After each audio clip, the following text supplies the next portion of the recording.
তারা কেন তালা কাটলো? তারা যদি তালা কাটে, তারা যদি করার চেষ্টা করতেছি এই বিষয়টা না করে তাদের ফেরত। আমরা সেই জন্য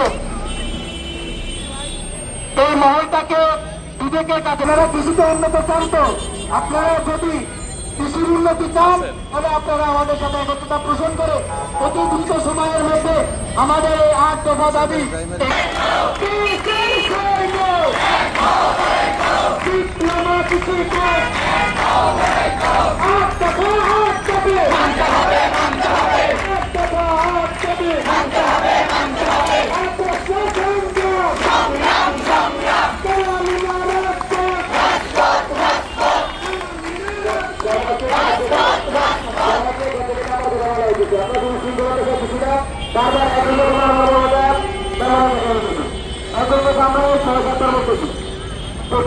সবাই মিলে দেখি